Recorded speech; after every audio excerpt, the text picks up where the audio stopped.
Hello students, first of all congratulations for you. आप लोग 9th class से upgrade होकर अब 10th क्लास में आ चुके हैं।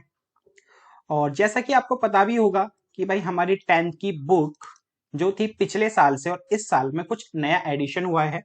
एडिशन कुछ नहीं हुआ, बस नया एडिशन आया। उसमें जो पिछले साल कुछ एक्सरसाइज थी और कुछ चैप्टर थे ना, आपके लिए एक फायदा हो गया। वो क्या हो गया स्टूडेंट्स? डिलीट।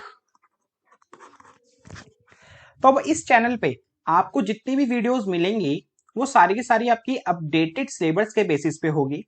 सो स्टूडेंट्स, आज इस वीडियो में हम क्लास 10 का चैप्टर फर्स्ट रियल नंबर की एक्सरसाइज 1.1 का इंट्रोडक्शंस लेंगे कि इसके कंसेप्ट्स क्या हैं 1.1 में, और उसके कुछ एग्जांपल्स भी देखेंगे कंसेप्ट्स के जो आपकी एनसीईआरटी में दिए हुए हैं। तो चलिए स्टूडेंट स्टार्ट करते हैं हम।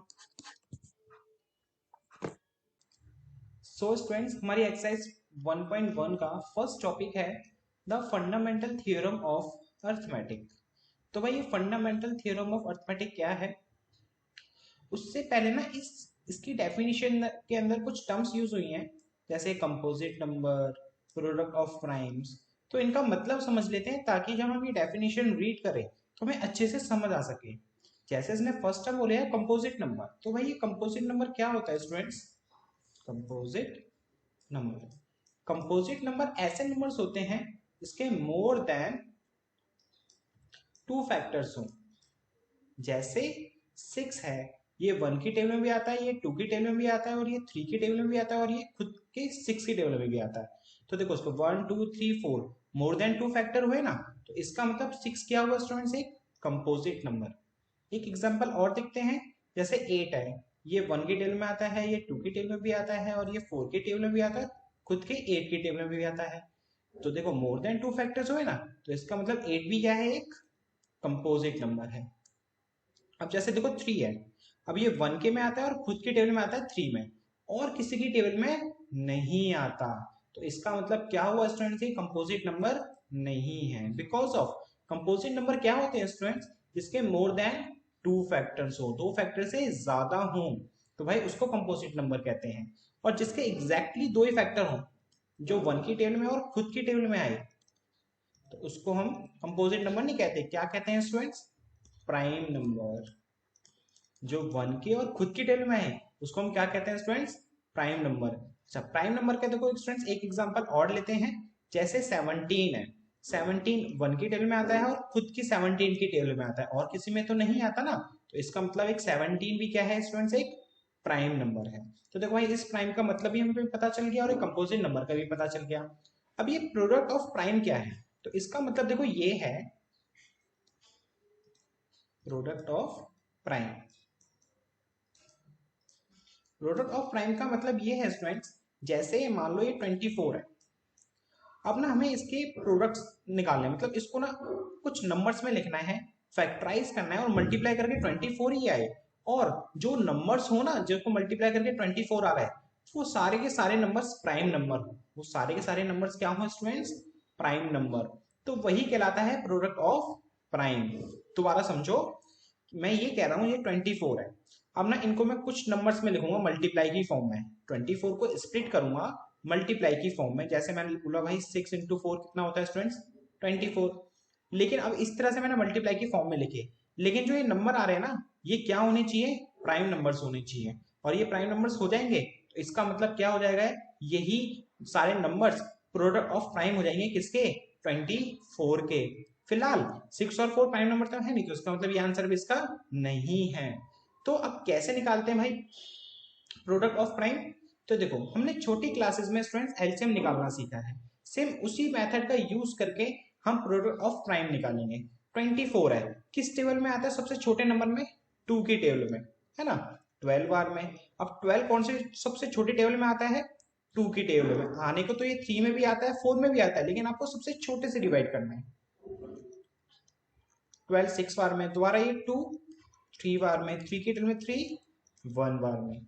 तो कितना है स्टूडेंट्स? 2 2 2 और 3। तो इसका मतलब 24 को हम लिख सकते हैं 2 इंटू 2 इंटू 2 इंटू 3। तो देखो सारे नंबर्स क्या हैं स्टूडेंट्स? ये प्राइम नंबर्स हैं, और इनको मल्टीप्लाई करके कितना आ रहा है? 24। तो भाई यही सारे नंबर 2 × 2 × 2 × 3 क्या हुए, 24 के प्रोडक्ट ऑफ प्राइम हुए। तो इसको कहते हैं स्टूडेंट्स प्रोडक्ट ऑफ प्राइम। अब वापिस आ जाते हैं हम अपनी डेफिनेशन पे फंडामेंटल थ्योरम ऑफ अर्थमेटिक की, कि भाई फंडामेंटल थ्योरम ऑफ अर्थमेटिक क्या कहती है कि एवरी कंपोजिट नंबर, जितने भी कंपोजिट नंबर होते हैं उसको हम एक्सप्रेस करें या फैक्टराइज करें प्रोडक्ट ऑफ प्राइम में। कि भाई जैसे ये 24 एक कंपोजिट नंबर है, ओके, हमने उसका प्रोडक्ट ऑफ प्राइम करा, जो ये कर लिया है हमने, तो जो उसका फैक्टराइजेशन आता है वो यूनिक होता है। यूनिक मतलब अनोखा, लाखों में एक, करोड़ों में एक, सिंगल पीस, ओके। जो हमारी मम्मी हम बेटों से बेटियों से बोलती है ना, सेम उसी तरह से यूनिक क्या है स्टूडेंट्स, इनके फैक्टराइजेशन, कंपोजिट नंबर का जो फैक्टराइज करते हैं प्रोडक्ट ऑफ प्राइम, वो क्या होता है, एकदम यूनिक आता है। जैसे मान लो आपकी क्लास में 10 स्टूडेंट्स हैं, ओके, उन 10 स्टूडेंट से मैंने बोला कि भाई 24 के प्रोडक्ट ऑफ प्राइम निकालो, तो वो प्रोडक्ट ऑफ प्राइम निकालेंगे ना 24 का, सबके भाई यही सेम नंबर आएंगे। क्या होगा स्टूडेंट, सबके सेम यही नंबर आएंगे अपार्ट। लेकिन उसमें एक चीज की दिक्कत हो सकती है, क्या, कि भाई कोई ऑर्डर बच्चा ऐसे लिख सकता है 2 × 3 × 2 × 2, या कोई ऑर्डर लिख सकता है भाई क्या 3 × 2 × 2 × 2। उससे कोई इशू नहीं है, इस चीज को हम इग्नोर करेंगे, लेकिन नंबर तो सेम ही है ना, हमें सिर्फ नंबरों से मतलब है, इसलिए यहाँ पे एंड में बोला हुआ है apart from the order in which the prime factor occur. हम उस चीज को इग्नोर करना है, उनके ऑर्डर को इग्नोर करना है हमें। तो इसी को स्टूडेंट्स हम क्या कहते हैं, फंडामेंटल थ्योरम ऑफ अर्थमेटिक। तो ये है हमारा फर्स्ट टॉपिक इस एक्सरसाइज का। अब एक क्वेश्चन देखते हैं इससे रिलेटेड, एग्जाम्पल फर्स्ट देखते हैं स्टूडेंट्स। अब हम कह रहा है कंसीडर द नंबर 4 की power n where n is a natural number, okay. एक हमने एक नंबर कंसीडर करना है 4 की पावर n, और जो n है वो एक नेचुरल नंबर है students. Check where there is a any value of n, any value of n मतलब n की वैल्यू कुछ भी पुट करो, 1 2 3 4 5 कुछ भी, फॉर विच 4 की पावर n के लिए जब n की वैल्यू जब पुट कर दो, तो ऐसा n की वैल्यू क्या होगी कि जब उसको हम सॉल्व करें, जो उसकी n की डिजिट आए वो क्या है स्टूडेंट्स, 0 आए। क्वेश्चन दोबारा समझने की कोशिश करो। कह रहा है कि भाई ये 4 की पावर n है, अब इस n की वैल्यू आप कुछ भी पुट करो, चाहे आपका मन है 1 करो 2 करो 3 करो 4 करो 5 करो, कुछ भी करो, लेकिन एक ऐसा नंबर बताओ कि भाई वो नंबर यहाँ पे पुट करने के बाद, वो नंबर यहाँ पे पुट करने के बाद, जैसे मान लो आपने 2 पुट करा, तो 4 × 4 कितना होता है स्टूडेंट्स, 16। आपने 3 पुट करा, तो 4 × 4 × 4 कितना होता है स्टूडेंट्स, 64। अब देखो हमने वैल्यू पुट करने के बाद, उसको ओपन करने के बाद जो उसकी लास्ट की डिजिट आई वो कितनी आए, 0 आए। तो आपको एक n की जगह एक ऐसा नंबर पुट करना है तो बताओ, नहीं है तो मना कर दो भाई, ऑब्वियस सी बात है, यही कह रहा है क्वेश्चन। तो देखो नॉर्मल सी बात है भाई कि n की डिजिट 0 पता है कब आएगी, जब वो क्या हो, 10 की पावर में कुछ भी हो, या 20 की पावर में कुछ भी हो, या 30 की पावर में कुछ भी हो, उसके लिए एंड में 0 होना कंपलसरी है। उसी की पावर में कोई भी नंबर पुट करने के बाद एंड डिजिट क्या बनेगी स्टूडेंट्स, 0 बनेगी। तो इसका मतलब एक चीज हमें ये समझ आती है, 10 हो गया 20 हो गया 30 हो गया, इन सब में एक चीज कॉमन है, क्या, 10, ये सब 10 से डिवाइड हो रहे हैं, और 10 के फैक्टर होते हैं स्टूडेंट्स 2 और 5। तो अगर किसी भी नंबर के फैक्टर 2 और 5 होते हैं, मैं दोबारा बोल रहा हूं, किसी भी नंबर के फैक्टर क्या होते हैं स्टूडेंट्स, 2 और 5 की फॉर्म में आते हैं, या और कोई भी नंबर उसके साथ चल जाएगा, जैसे 2 × 5 × 7 7 कुछ भी उससे भी चल जाएगा, लेकिन 2 5 होना कंपलसरी है। अगर 2 5 हो जाते हैं जब भी, अगर उसकी पावर में हम कुछ भी नंबर पुट करते हैं, तो n की डिजिट क्या आती है स्टूडेंट्स, 0 आती है, अदरवाइज नहीं आएगी। समझ में आया ना, मैं एक बार और समझाता हूं। कह रहा था भाई क्या, कि एक 4 की पावर n नंबर है, n की कोई ऐसी वैल्यू बताओ कि पुट करने के बाद उसके अंदर उसको सिंप्लीफाई करें तो उसकी n की डिजिट क्या हो स्टूडेंट्स, 0 हो। तो भाई उसके लिए क्या होना चाहिए, फैक्टर्स उस नंबर के 2 × 5 की फॉर्म में होनी चाहिए, जब भी n की डिजिट क्या आएगी स्टूडेंट्स, 0 आएगी, ठीक है ना। अब लेकिन 4 के जो फैक्टर्स हैं वो क्या होते हैं स्टूडेंट्स, 2 × 2, देखो ना 2 2 4 होता है, टू इंटू टू, लेकिन हमें फैक्टर क्या चाहिए थे, 2 इंटू 5। तो इसका मतलब ऐसा कोई n की वैल्यू है ही नहीं है कि भाई पुट करने के बाद n के डिजिट क्या है स्टूडेंट्स, 0 आए। तो भाई हमें इतना तो समझ आ गया, इसकी n की डिजिट 0 कभी नहीं आएगी ऐसे n की वैल्यू के लिए। अब बस यहाँ पे आपको जो मैंने आपको समझाया है ना, उस स्टेटमेंट को सिर्फ यहाँ पे इंग्लिश में आपको लिखना है, वही आपका क्या होगा स्टूडेंट्स, आंसर। अब देखो लिखेंगे कैसे, क्या लिखना है आपको, लिखोगे इफ द नंबर 4 की power n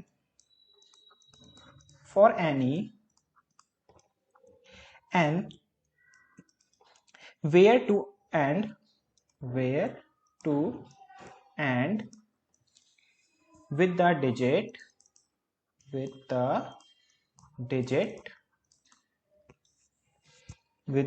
0, then it would be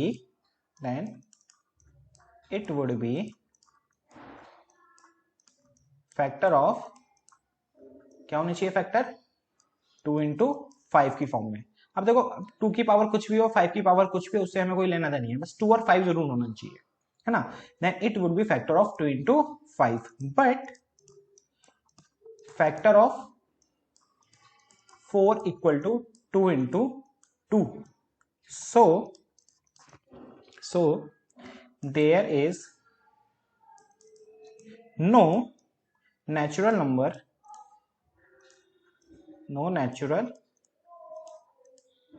number n for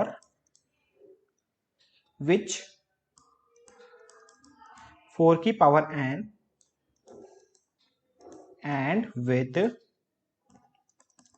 the digit 0। मैंने आपको जो यहाँ पोर्शन समझा है ना, बस उसी को मैंने यहाँ पे लिख दिया है। देखो दोबारा रीड करके दिखाते हैं आपको।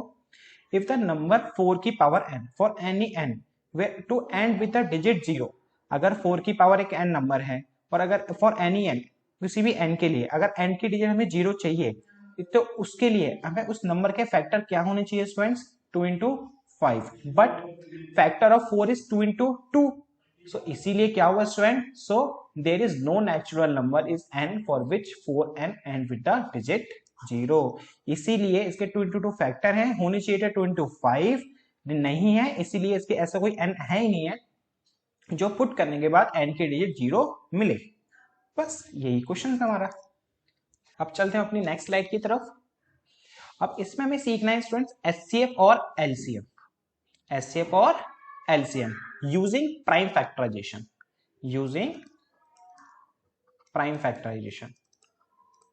और प्राइम फैक्टराइजेशन मैंने अभी आपको निकालना सिखाया था। अब देखो कैसे निकालते हैं स्टूडेंट्स। अब इसकी डेफिनेशन पढ़ते हैं।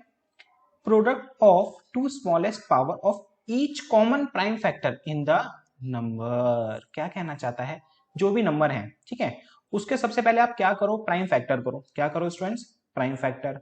उसमें कॉमन देखो, कॉमन देखने के बाद जिसकी स्मॉलेस्ट पावर है उसे पिक कर लो, जो स्मॉलेस्ट पावर है उनको क्या कर लो, पिक कर लो, वही आपका क्या होगा, एचसीएफ। समझ नहीं आया ना, कोई बात नहीं, एक एग्जांपल लेके समझते हैं। जैसे एग्जांपल 2 है आपका, find the LCM and HCF 6 and 20 by prime factorisation method. तो सबसे पहले यहाँ पे 6 लिखो और यहाँ 20 लिखो और इनके प्राइम फैक्टराइजेशन बनाओ। प्राइम फैक्टराइजेशन कैसे बनाएंगे भाई, 6 है, 2 की टेल में आता है ये 3 बार में और ये 3 की टेल में 1 बार में, तो इसके प्राइम फैक्टर बने 2 इंटू 3।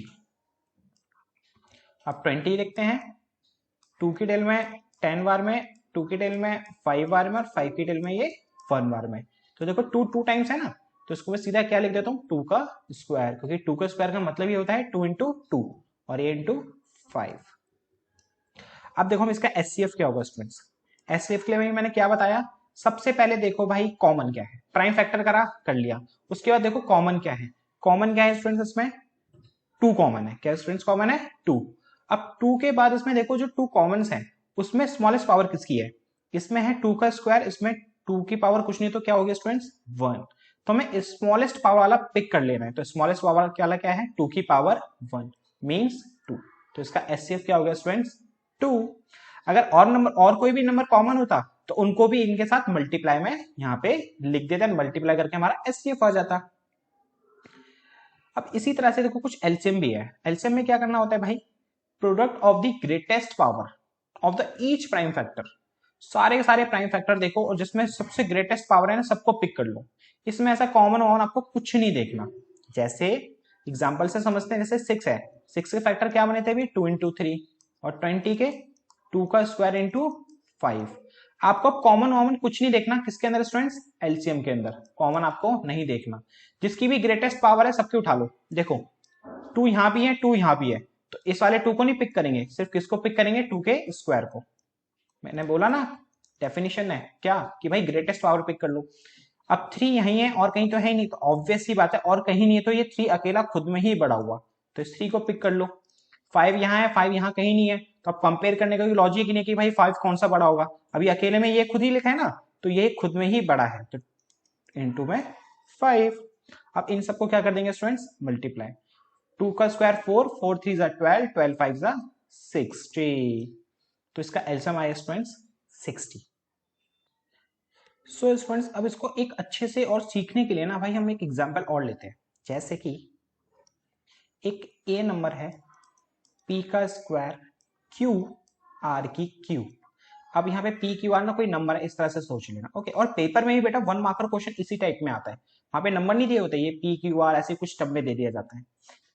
एक नंबर है ए, उसके जब हमने प्राइम फैक्टर करे तो भाई वो आया P square Q into R Q, okay. और एक बी नंबर है, जब हमने उसका प्राइम फैक्टर करा तो आया बी क्यू स्क्वायर और आर स्क्वायर। अब हमें इनका एलसीएम और एचसीएफ निकालना है, तो पहले हम एचसीएफ निकालते हैं। तो स्टूडेंट्स अभी मैंने क्या बताया था, एचसीएफ के लिए क्या करना होता है, कॉमन देखो, कॉमन क्या है भाई, पी क्यू आर, इधर भी पी क्यू आर कॉमन, भाई तीनों ही चीजें हैं, ठीक है, देख ली हमने कॉमन। अब हमें क्या करना होता है, स्मॉलेस्ट पावर पिक करनी है। देखो पी, यहाँ पे पी का स्क्वायर है, यहाँ पे पी है, तो स्मॉलेस्ट पावर क्या हुई, पी की पावर 1 मीन्स पी, मल्टीप्लाई का साइन। क्यू भी कॉमन है, लोवेस्ट पावर किसकी है, क्यू स्क्वायर है, यहाँ पे क्यू की पावर 1 है, तो ये क्यूब। आर भी कॉमन है, लोवेस्ट पावर क्या है स्टूडेंट्स, यहाँ पे आर की पावर 3 है, यहाँ पे आर की पावर 2 है, तो लोवेस्ट पावर हुई आर की पावर 2, तो मीन्स आर का स्क्वायर। तो ये हो गया स्टूडेंट्स आपका क्या, एचसीएफ। अब एलसीएम देखते हैं। एलसीएम में क्या होता है भाई, कॉमन वॉमन कुछ नहीं देखना, हाईएस्ट पावर वाले सारे पिक कर लो। तो भाई यहाँ भी पी है, यहाँ भी पी है, हाईएस्ट पावर पी स्क्वायर है, तो पी स्क्वायर ले लो। यहाँ भी क्यू है, यहाँ भी क्यू है, हाईएस्ट पावर क्यू स्क्वायर है, तो क्यू स्क्वायर ले लो। यहाँ भी आ रहा है, यहाँ भी आ रहा है, लेकिन हाईएस्ट पावर आर क्यूब है, तो आर क्यूब ले लो। तो इस तरह से भाई क्या निकल गया हमारा एलसीएम और एचसीएफ। आई होप स्टूडेंट्स आपको बहुत अच्छे से समझ आ गया हो। बाकी अभी हम बहुत सारे क्वेश्चंस को और प्रैक्टिस करेंगे, एक्सरसाइज के क्वेश्चंस की, इसकी नेक्स्ट वीडियो में। तो अब नेक्स्ट देखते हैं हमारा क्या कंसेप्ट है। कह रहा है भाई any two positive integer A and B, ठीक है, कह रहा है कोई दो नंबर्स हैं इंटीजर्स ए एंड बी हैं, उनका एचसीएफ और उनके एलसीएम, उन दोनों नंबर का एचसीएफ और एलसीएम इक्वल होता है किसके, उन दोनों नंबर के मल्टीप्लाई के। क्या कहना चाहता है कि भाई किसी भी दो नंबर का हम एलसीएफ और एलसीएम निकालें और उनका एचसीएफ इंटू एलसीएम इक्वल होता है उन दोनों नंबर के मल्टीप्लीकेशन के। जैसे देखो अभी हमने लास्ट क्वेश्चन में 6 और 20 दो नंबर्स थे, उसका एचसीएफ आया था स्टूडेंट्स कितना 2 और एलसीएम आया था स्टूडेंट्स कितना 60। तो इस चीज का यूज करके हम क्या करते हैं, वेरीफाई कर लेते हैं कि भाई ये स्टेटमेंट सही कह रहा है कि नहीं कह रहा है कि नहीं। अब देखो HCF of two number, LCM of two number, वो टू नंबर्स हैं 6 एंड 20, एचसीएफ है 2, एलसीएम है 60, ओके। ए एंड बी वो दोनों नंबर्स हैं 6 एंड 20, 2 इंटू 60 120 और 6 इंटू 20 ये भी 120 भाई, इक्वल आ गया। तो इसका मतलब भाई ये स्टेटमेंट तो प्रूव हो गई और ये हमारा क्वेश्चन भी क्या हुआ इस हिसाब से ठीक हुआ। अब इससे एक चीज और पता चलती है, अगर आपको डाउट लग रहा है कि भाई एचसीएफ और एलसीएम आपका कुछ गड़बड़ आया या गलत आया, तो क्या करना, एचसीएफ इंटू एलसीएम करना और उन दोनों नंबर्स का मल्टीप्लाई करना। जैसे देखो एचसीएफ इंटू एलसीएम और दोनों नंबर्स का मल्टीप्लाई, दोनों बराबर आ गए तो इसका मतलब समझना कि भाई आपने एचसीएफ और एलसीएम दोनों सही निकाला है। अगर नहीं आए बराबर तो इसका मतलब क्या है भाई, कहीं ना कहीं गड़बड़ है कि नहीं। अब एक एग्जाम्पल देखते हैं आपके एनसीईआरटी का, example 3, find the HCF of 96 and 404 by the prime factorisation method, hence find their LCM, okay. भाई प्राइम फैक्टराइजेशन मेथड से हमें इन दोनों का एचसीएफ फाइंड करना है, उसके बाद एलसीएम फाइंड करना है। अब देखो इसने एलसीएम फाइंड करने के लिए ये नहीं बोला कि प्राइम फैक्टराइजेशन से करो या ना करो, आपको और थोड़ा क्लैरिफाई करने के लिए ये वाला कंसेप्ट मैं आपको इसी से क्या निकाल के दिखाऊंगा स्टूडेंट्स, एलसीएम। ये वेरीफाई हमने करा, ओके। लेकिन इस चीज का देखो एक जगह और यूज होता है इस स्टेटमेंट का, कहां पर, जब आपको एचसीएफ और एलसीएम दिया हो और एक नंबर दिया हो और दूसरा नंबर निकालने के लिए बोलते, ये दोनों नंबर दिए, एलसीएम दिया या एचसीएफ नहीं दिया हुआ, तो इस सिचुएशन में भी हम इस फॉर्मूले का यूज करके भाई जो चीज गायब है ना उसको निकाल सकते हैं। वही चीज मैं आपको इसी क्वेश्चन में करके दिखाऊंगा अभी। उससे पहले सबसे पहले हम 96 एंड 404 का क्या निकालते हैं स्टूडेंट्स, एचसीएफ निकालते हैं 96 और 404 का। उससे पहले 96 का हमें प्राइम फैक्टराइजेशन करना होगा, 2 की टेल में ये आएगा। अच्छा मुझे कैसे पता चला भाई ये 2 की टेल में आता नहीं आता, बेटा आप लोग पढ़ चुके हो भाई 7th 8th क्लास में, क्या डिविजिबिलिटी रूल्स, लास्ट में क्या है 6, अगर लास्ट में 0 2 4 6 8 होता है तो उसका मतलब वो नंबर 2 से डिवाइड होता है। अगर आपने नहीं पढ़ा है ना ये चीज तो बेटा आपको कैलकुलेशन में बहुत प्रॉब्लम्स आएगी, तो हो सके तो उसको एक बार रिवाइज कर लेना किसी की वीडियोस वगैरह देख के, या एक बार अपनी बुक देख के, पुरानी बुक्स पढ़े हो तो आप पे। तो अभी हम फिलहाल अपने टॉपिक पे आते हैं। अब ये 2 की टेल में 96 8 आया भाई 4 बार में, 16 8 बार में, फिर 2 की टेल में 24, फिर ये 2 की टेल में 2 1 बार में, 4 2 बार में, 2 की टेल में 12 6 बार में, 2 की टेल में 6 3 बार में, 3 की टेल में ये 1 बार में। तो भाई 2 हो गए 1 2 3 4 5, तो इसको तो लिखेंगे हम 2 की पावर 5 इंटू में 3। अब हम निकालते हैं भाई 404 के, 2 की टेल में 202, फिर 2 की टेल में 101। अब 101 स्टूडेंट्स किसी टेबल में नहीं आता भाई, तो क्या करेंगे 101 को एज इट इज उसी की टेबल से डिवाइड करेंगे 1 बार में। तो ये आ गया आपका 2 2 टाइम्स है ना, तो 2 का स्क्वायर इंटू 101 एचसीएफ। स्टूडेंट्स अभी मैंने बताया था एचसीएफ क्या होता है। सबसे पहले देखो कॉमन, तो इनमें इनके प्राइम फैक्टर और इसके प्राइम फैक्टर में कॉमन है स्टूडेंट्स 2, ओनली 2 कॉमन है ना। अब इसमें देखो लोवेस्ट पावर किसकी है, इसमें है 2 की पावर 5, इसमें है 2 की पावर 2, तो लोवेस्ट पावर है भाई 2 की पावर 2, और 2 की पावर 2 होता है स्टूडेंट्स 4, तो एचसीएफ हो गया भाई कितना 4। अब एलसीएम निकालते हैं, देखो एलसीएम मैं यहां से भी डायरेक्ट निकाल सकता हूं, लेकिन अभी आपको मैं ये वाला फॉर्मूला यूज करके एलसीएम निकाल के दिखाते हैं, ओके बेटा। अब देखो एचसीएफ इंटू एलसीएम किसके इक्वल होगा स्टूडेंट्स, उन दोनों नंबर्स के। एचसीएफ हम निकाल चुके हैं कितना 4, एलसीएम हमें नहीं पता, ए और बी वो दो नंबर्स क्या है 96 एंड 404, सॉरी यहाँ पे मल्टीप्लाई आएगा। अब देखो एलसीएम के साथ ये 4 मल्टीप्लाई में है ना, तो इधर आके क्या हो जाएगा डिवाइड, डिवाइड बाय 4, ये कैंसिल हुआ 4 की टेल में 1 4 बार में, ये 0 और ये 1। अब 96 को मल्टीप्लाई कर देंगे किससे स्टूडेंट्स 101 से, 101 को 96 से मल्टीप्लाई करते हैं, तो 96 को 1 से करा 96 का 9 और ये 96, तो स्टूडेंट्स आ गया 9696, एलसीएम आ गया स्टूडेंट्स 9696, और हमने किसका यूज करा इस फॉर्मूले का यूज करा, दैट्स इट। एक एग्जांपल और है आपका इस एक्सरसाइज का, एग्जांपल 4, इसमें अभी तक हमने जो एलसीएम और एचसीएफ निकालना सीखा वो 2 नंबर का सीखा, अब यहाँ पे 3 नंबर दिए हुए हैं, तो सेम चीज जो हमने वहां करी है ना सेम चीज यहाँ भी वही करनी है हमें।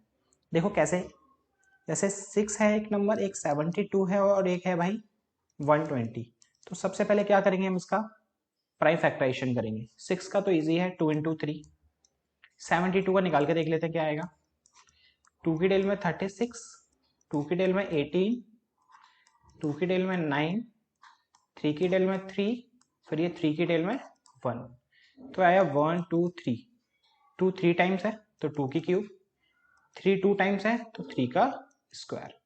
120 का निकालते हैं,